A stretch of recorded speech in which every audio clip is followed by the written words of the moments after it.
And the former Prime Minister Dr. Manmohan Singh has written a letter to Prime Minister Narendra Modi on the COVID crisis, offering suggestions on how to combat the second wave of the coronavirus that is threatening to swallow the country. Dr. Singh, in his letter, has suggested 5 steps that should be implemented to arrest the rise of surging infections across India.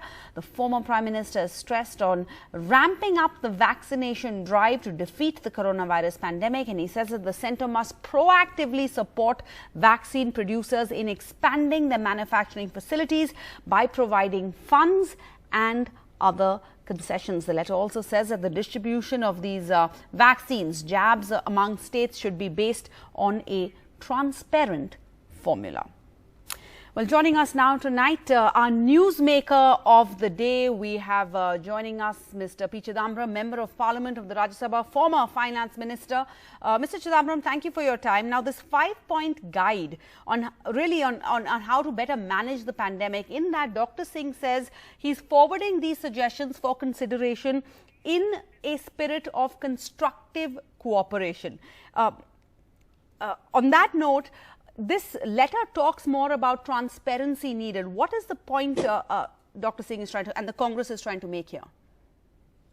The point we're trying to make is there is official data which indicates that non-BJP ruled states are not getting their fair share of the vaccine, not getting their fair share of the oxygen cylinders.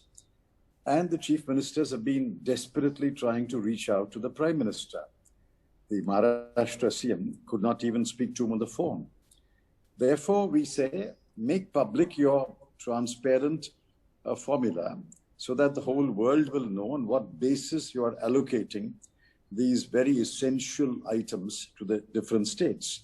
We're not saying don't give it to this state or that state. Just make public the formula. So that people will judge whether it's fair and transparent. Fair and transparency is the need of the hour. This letter also talks about how states should be given some flexibility. Do you think the process right now is too top-heavy, especially at a time where the Prime Minister is also the main campaigner, seems to be the main campaigner for the BJP in a state election right now in Bengal? Absolutely.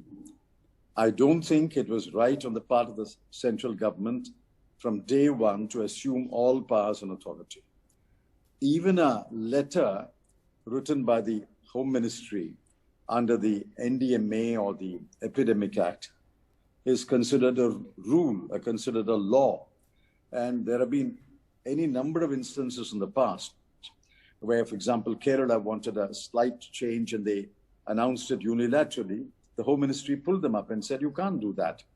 Now, what kind of authoritarianism is that? The states are best placed to ensure that proper treatment is given to their patients, their citizens. And I think states must have a large degree of flexibility.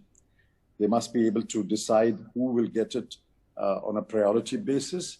It will vary from state to state. And I think the central government, what is the central government here? It is some joint secretary in the ministry. How does one joint secretary decide how the distribution should take place all over India?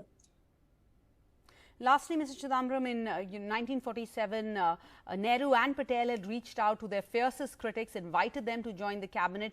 Do you expect the government to consider these 5 suggestions, as the Congress puts it, seriously and to implement them for the good of India? Do you see pride, partisanship, party affiliation being set aside? And could the Congress do that too, to work with this government? I'll reserve my judgment on that. I was disappointed that the Prime Minister did not acknowledge or reply to the Congress President, Mrs. Sonia Gandhi's letter written last Monday. But now the ex-Prime Minister has written a letter. The letter is on the table of the Prime Minister. These are 5 immediate steps to be taken. There are many more failures, many more missteps. In fact, the Congress Working Committee resolution statement yesterday lists 14 major failures. Every one of those failures has to be reversed. So that will be 14 steps to be taken. Of that we have picked up only 5 steps for immediate acceptance and prompt action. I have already tweeted that whether the government is serious about considering concrete suggestions, whether the government is serious about taking everybody's cooperation in fighting the pandemic, will be known depending upon the response to the 5 suggestions made by Dr. Manmohan Singh. So this letter by the former Prime Minister is statesmanly. There are no accusations, no politics, just suggestions. Mr. Chidambaram, a former finance minister, thank you so much for your time and joining us on Left, Right and Centre tonight.